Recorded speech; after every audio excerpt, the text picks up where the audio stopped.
Head kuulajad ja vaatajad. Oma üle-eelmise saate võtsin kokku president Alar Karise skandaalseks osutunud avaldusega, mille kohaselt ei ole meie välisministeeriumil jõudu ega oskusi, et välispoliitikas kaugemale vaadata. Omalt poolt nentisin, et lisaks jääb vajaka ka usust ja tahtest. Paistab aga, et vähemalt kaitseministeeriumit täna selline defitsiit ei kammitse. Riigikantselei poolt 9. aprillil kooskõlastusringil esitatud julgeolekupoliitika aluste eelnõus öeldakse, et, tsiteerin, Eesti sõjaline kaitse on üles ehitatud aktiivkaitse põhimõttel, mille kohaselt rakendatakse vastase jõudude vastu aktiivseid meetmeid, mis tahes vormis rünnaku ärahoidmiseks või takistamiseks või rünnaku tõhususe vähendamiseks. Nagu dokumendi seletuskirjast nähtub, kuuluvad aktiivkaitse alla ka süvalöögid vastase territooriumil. Senisest ambitsioonikamad sihid on seatud nii heidutusele kui ka kaitsele. Vastase jõudude vastu rakendatakse aktiivseid meetmeid, mis tahes vormis rünnaku ärahoidmiseks või takistamiseks või rünnaku tõhususe vähendamiseks. Julgeoleku keskmes on Eesti kaitsetahe ja võidutahe. Põhimõte, et Eesti ei alistu mitte kunagi. Ma ei ole lõpuni kindel, kas ametlik julgeolekudokument peaks sisaldama reaalelus pigem raskesti kohaldatavaid propagandistlikke hüüdlauseid, küll aga tundub, et tegemist oleks justkui lühema tiku tõmmanud üksikvõitleja surmaplaaniga. Esiteks, kui aktiivkaitse kontekstis räägime süvalöökidest vastase territooriumil, siis võiks meil teatavat edu olla vaid ennetavate löökide andmise korral. Sellise otsuse langetamine asetaks meid aga pehmelt öeldes kaheti mõistetavasse olukorda, seda eeskätt juriidiliselt. Siinkohal tuleb ära märkida, et on enam kui kaheldav, et pärast avangut saaksime mingisugusegi võimaluse korduseks. Teiseks ei tea ma, et vaadeldav aktiivkaitse kontseptsioon oleks sellisel kujul ka meie lõunanaabrite, Läti ja Leedu poliitikadokumentides äramärkimist leidnud. See on aga oluline, sest nii NATO kui ka Venemaa vaates tähendavad Balti riigid ühtsemat operatsiooniruumi. Seda tuleks objektiivsetel põhjustel arvestada meilgi. Juba külma sõjaaegsetes NATO strateegiadokumentides tunti muret Kesk-Euroopa vähese strateegilise sügavuse pärast. Samal ajal, kui Varssavi paktil oli võimalus tuua kontinendi sügavusest ettepoole suuri jõude. Nõukogude ründedoktriini kirjeldati toona ešelonides üles ehitatud, hoolikalt ajastatud pealetungina, kus järjestikused lained pidid kaitset järk-järgult kurnama ja murdma. Sellele vastuseks välja kujundatud süvalöökide kontseptsioonis peeti tähtsaks nii liikuvate kolonnide ründamist, peatatud üksuste tabamist kui ka pudelikaelte loomist. Mõte ei olnud vastast ainult füüsiliselt hävitada, vaid ka rikkuda tema operatsioonirütmi. Tänaseks on aga muutunud vastase ründedoktriin ja ka eelduslik kontaktjoon on joonistatud Läänemere idakaldal kulgevale õhukesele rannaribale. Aga üks võtmeprobleem, nimelt kõrgtehnoloogiline sõltuvus Ameerika Ühendriikidest, oli aktuaalne toona ja on seda ka täna. Kaitseväe süvalöögivõime ühe põhikomponendina oleme teatavasti näinud USA päritolu HIMARS ehk High Mobility Artillery Rocket System raketiheitjaid. Ja paljuski sellele süsteemile toetub mitte ainult Eesti poolt kokku kirjutatud aktiivkaitse kontseptsioon, vaid ka NATO kaitseplaanide rakendatavus. 6 HIMARSi kompleksi ostsime eelmisel aastal ja kui paar nädalat tagasi sõlmisime lepingu veel 3 soetamiseks, rõhutas kaitseminister Hanno Pevkur uue võimekuse kandvat rolli kaitseplaanide rakendatavuses. Perspektiiv oli selge ja strateegiadokumendid pealt näha veatud. Kuni käesoleva nädala alguseni, mil USA sõjaminister Pete Hegseth teatas, et vähemalt kuni Iraani konflikti lõpuni paneb USA Eestile mõeldud moonatarned pausile. Peamiselt puudutas sõnum HIMARSi moona ja Javeline, ehk just nimelt süvalöögid ja soomustõrje. Teflon minister Pevkur ütles olukorra selgituseks külmalt, et teadmine, et USA on pannud kõikide väljasaadetavate moonade kogused pausile, oli meil juba varem olemas. Mida muud võiski oodata, eks ole?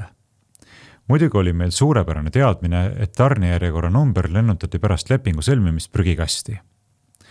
Kõigepealt Iraan, siis sõjaline abi Suur-Iisraeli projekti elluviimiseks, USA enese taastamist vajavad strateegilised reservid, võib-olla hakkab susisema Taiwani konflikt. Ja muidugi PURL-programm Ukrainale. Jah, sest ka viimasel Rammsteini formaadi kohtumisel kutsus Pentagoni esindanud Elbridge Colby Euroopat üles aktiivselt ostma USA relvi, et aidata, tsiteerin, peatada sõda Ukrainas. Olukorras, kus küsimärgi alla asetub juba ette ära tähistatud hullupanemine Peterburi Iisaku katedraali hävitamisega, tuleb mõelda alternatiividele. Kuna Storm Shadow Scalp-rakette või Tauruseid NATO liitlased meile millegipärast ei paku, tuleks ehk vaadata ukrainlaste eksperimentaalse Flamingo poole. Tõsi, kuna esialgu eksisteerib see vaid propagandaklippides, tuleksid kõne alla ka droonid. Seda enam, et siin on meil juba ajalooline ühisosa. Ukrainlased lennutavad, meie vaatleme, korjame kokku alla kukkunud masinad ja salastame. Ühes oma varasemas saates tõdesin, et lisaks ründevõimekusele vajab Eesti tõhusat droonikaitset. Aga, nii irooniline kui see ka ei ole, eeskätt Ukraina, mitte Vene ohu vastu. Venemaa vaatest oleme tänaseks mitte enam lihtsalt vaenuliku retoorika saatel Ukrainat toetavad, vaid teatud viisil osalised Venemaa vastu suunatud ründeoperatsioonides. Me kas oleme rünnakute võimaldajad või siis suutmatud oma territooriumi ja õhuruumi kontrollima. Mõlemad variandid on paraku halvad. Kuuldavasti on Kaitseväe luurekeskus soovitanud Ukrainale valida ründekoridorid nii, et droonid ei sattuks Eestisse. Aga ühtlasi tunnistatakse isegi, et tegemist oli vaid soovitusega ja et ega reaaloludes see palju ei maksa. Fakt on see, et sõjadroonid liiklevad meie õhuruumis ja kukuvad siin ka alla. Nagu ütlevad Ukraina droonispetsialistid, seda juhtub ja juhtub veel. Eestile, Soomele ja teistele Venemaa naabruses asuvatele riikidele antakse Kiievist ülbelt patroneeriv soovitus kasutada selliseid juhtumeid ära oma valmisoleku tõstmiseks. Üks Ukrainast osundus on aga positiivse tõeväärtusega. Kõnealused intsidendid annavad hinnangu meie kaitsevalmidusele. Ametlikult Ukraina ei kommenteeri, kuidas ja miks sattusid nende Venemaa vastaseid rünnakuid sooritavad droonid Eesti ja meie teiste naaberriikide territooriumile. Ka Postimehele seda teemat kommenteerinud Ukraina ohvitser nõustus vestlema vaid anonüümselt. Kuuldes aga, et erinevalt Eestist avaldasid soomlased isegi konkreetse seal alla kukkunud Ukraina drooni fotod ja mudeli, selgitas spetsialist siiski pikalt, kuidas täpselt nad kaugmaadroone Venemaale juhivad.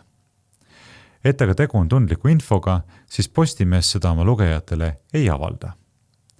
Niisiis, meediale anti tundlikku infot, kuid ajakirjanik sellest kirjutada ei söanda. Arvestades, et uurimist läbiviiv kapo pole siiani avalikustanud ühegi Eestis alla kukkunud drooni marki, mudelit ega täpset kukkumistrajektoori, on see väga mõtlemavanev. Soomlastel ei olnud see probleem. Ukraina ja Venemaa sõjakanalid pakuvad samuti igapäevaselt faktimaterjali eri paigus alla lastud või alla kukkunud droonide kohta. Kuid meie vaikime, summutame, salastame. Kusjuures selge see, et mitte Venemaa eest. Ust-Luga ja Primorski ümbrus peaks ju tõendusmaterjali pakkuvatest frakkidest kubisema. Ehk siis juhtunud varjatakse oma enese rahva eest. Jah, need oleme meie, kes ei tohi juhtunust tõde teada. Selle sama tõdemusega sain kolmapäeval lahkuda Riigikogu infotunnist, kus peaministri poole pöördudes neid küsimusi tõstatasin. Sisuliste vastuste asemel sain ootuspäraselt kuulda üleolevat sildistamist ja hurjutamist. Kuigi nendel teemadel on ka varem olnud juttu, nüüd on olnud aega asju uurida nii Kaitsepolitseiametil kui ka teistel ja ilmselt peaks olema ka rohkem informatsiooni teil.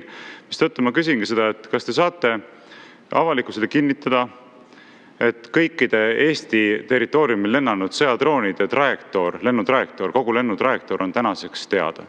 Et me teame, kust need droonid õhku tõusid, me teame, kus nad Eesti õhuruumi sisenesid, kus nad Eesti õhuruumis mingi ajahetkel viibisid ja kus nad väljusid. Ja kui see informatsioon on tegelikult teada, siis miks ei ole seda avalikkusega siiamaani jagatud? Ja mis on muidugi kõige kriitilisem küsimus on see, et kas te saate ka selgelt kinnitada, et ükski nendest sõjadroonidest, mis meie õhuruumis seikles, ei tõusnud õhku ei Eesti maismaa territooriumilt ega ka Eesti mereterritooriumilt. Aitäh! Jah, aitäh, hea küsija. Mul on kahju, kui Venemaa väärinfo teis tekitab vajadus ennast õigustada. Venemaa puhul, üldiselt Vene esindajate puhul on levinud selline, ma ei tea, huumor, et millest aru saada, et nad valetavad, siis tavaliselt tuleb suust hääl välja, et üldiselt see jutt sellise kvaliteediga on. Et mis puudutab nüüd neid samu väiteid, te otsisite Eesti eraldi välja. Venemaa süüdistab üldiselt kõiki riike enda ümber milleski, kõiki Baltimaid, Soomet, nii edasi, samas jutus, mida te räägite, seda esiteks. Ja täiesti alusetult loomulikult. Eesti, rõhutan nüüd üle, see on oluline, seda ma kordan peaaegu iga infotund EKRE saadikutele, kordan seegi kord, Eesti ei jaga oma territooriumitega õhuruumi selliste asjade jaoks. On selgelt öeldud, ma arvan. Ja mind endiselt hämmastab, et tulete 5. sõja-aastal parlamendisaali Eesti riigis, NATO riiki, Euroopa Liiti, kes toetab Ukrainat jäägitult ja ütlete, et teil on ebamugav sellepärast, et Venemaa räägib mingit juttu. No tegelikult ei peaks nii olema, eks ju. See kõik on minu meelest vastupidiselt väga piinlik. Jaa, no ega ma ei saanud ju küsimusele vastust. Ma ei küsinud seda, kas Eesti on andnud oma õhuruumi kasutada nende rünnakute elluviimiseks. Minu küsimuse taustaks on see, kas reaalselt on kasutatud meie õhuruumi nende rünnakute läbiviimiseks. No me teame, et faktiliselt on. Need droonid on lennanud Eesti õhuruumis, aga küsimus on nüüd selles, et kust kohast need droonid tulid, millisel viisil neid rünnakuid ellu viidi.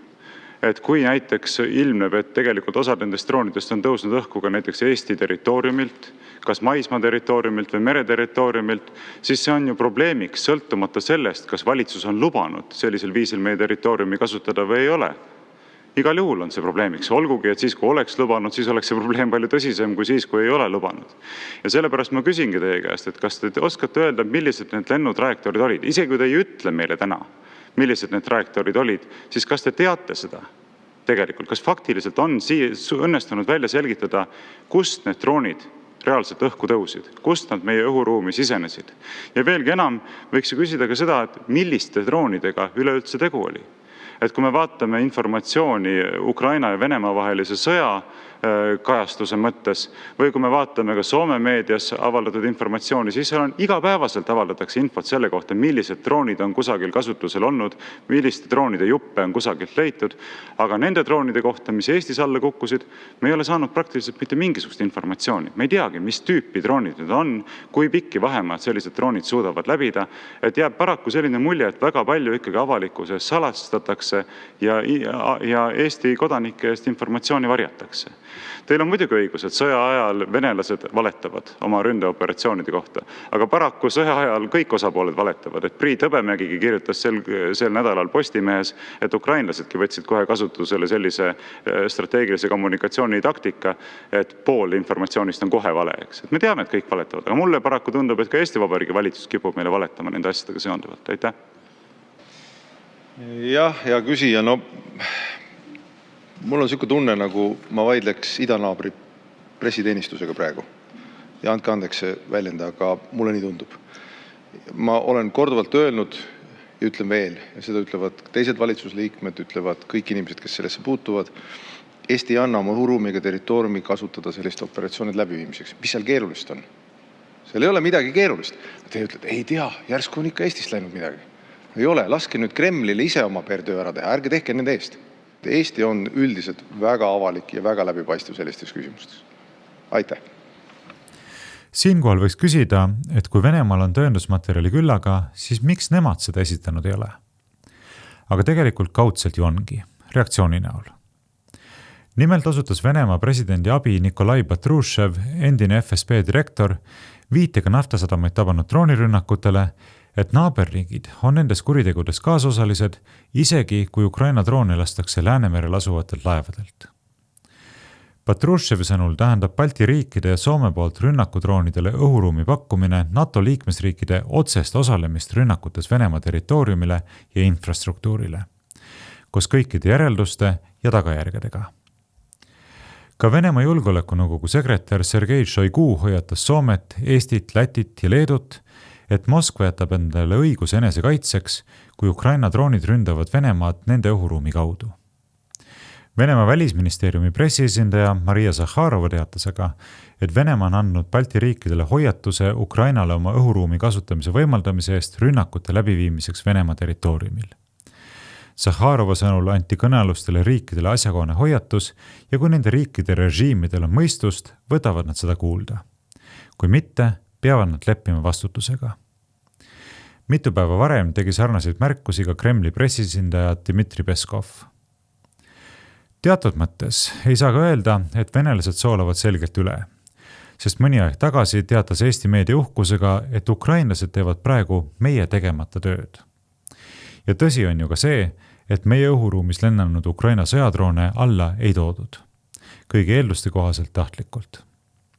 Siinkohal tuleb ära märkida, et Venemaa riigiduumas läbis suure toetusega esimese lugemise eelnõu, mis annab riigi relvajõududele õiguse välismaal tegutsemiseks, kui president peab vajalikuks sekkuda seal Vene kodanike kaitsmise eesmärgil.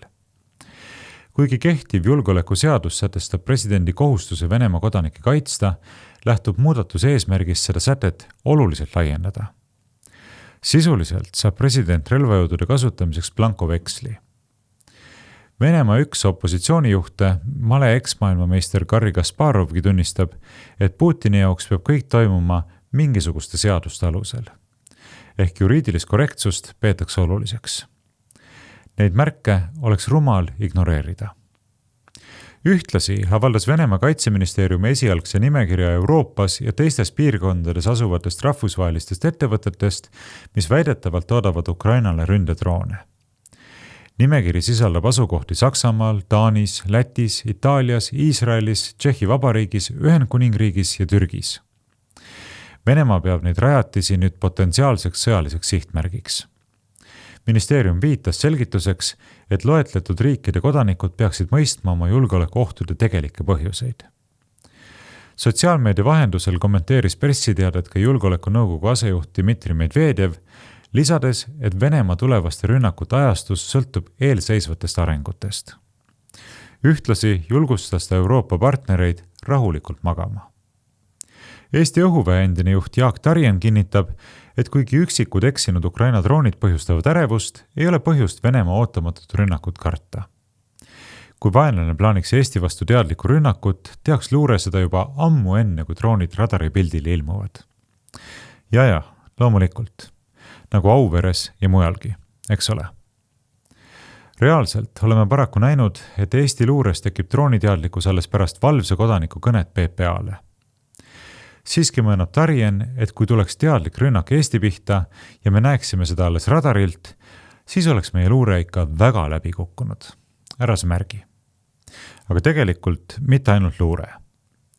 Midagi on kusagil süsteemis korralikult logisema hakanud, sest Rahvusvahelise kaitseuuringute keskuse eksperdid mitte ainult ei tunnista, et NATO lepingu artikli 5 suhtes on aina vähem automaatset kindlust, vaid ütlevad nagu muu seas, et tegelikult pole see päris kindel olnud juba alates külma sõja lõpust. Et Eesti on oma kaitseplaanides alati tuginenud eeldusele, et seni kuni artikli 5 käikulastmist arutatakse ja on ebaselgus, kas NATO selle kollektiivselt aktiveerib, tekib ehk ikkagi hättasattunule appidõttav tahtekoalitsioon. Nagu nähtub, tõmmatakse särki tagurpidi, aga kohmakalt, ning traagelniidid juba kärisevad. Riigikogu väliskomisjoni esimehe Marko Mihkelsoni sõnul avaldus Inglismaal kinnise formaadiga Ditchley Foundationi konverentsil, et Lääne-Euroopa liitlastel puudub selge arusaam, kuidas sõda Euroopas peaks lõppema ja milline oleks selles meie kollektiivne roll. Ning see pidurdab ka Euroopa kaitsevalmiduse kasvu. Seoses USA tähelepanu fookuse nihkumisega meenub paratamatult taas meem suurest ja väikesest koerast ning klaasuksest nende vahel. Uks avatakse, klähvimine vaikib. Narratiivid lähevad nihkesse, tahtekoalitsioonid taanduvad suletud konverentsiruumidesse. Ja Eesti järgmise sõja võitmine näib hajuvat määramatusse. Seda, missuguse ootamatu metamorfoosi on läbi teinud meie sõjakäsitlus, vaatlen ehk mõnes järgnevas kommentaaris. Tänaseks aga tänan teid vaatamast, kuulamast ja kaasa mõtlemast. Kui peate vajalikuks minu välis- ja julgeolekupoliitika kommentaaride projektile omalt poolt kaasa aidata, siis selleks tarviliku info leiate, nagu ikka, minu kodulehelt aadressiga varrovooglaid.ee. Kuulmiseni!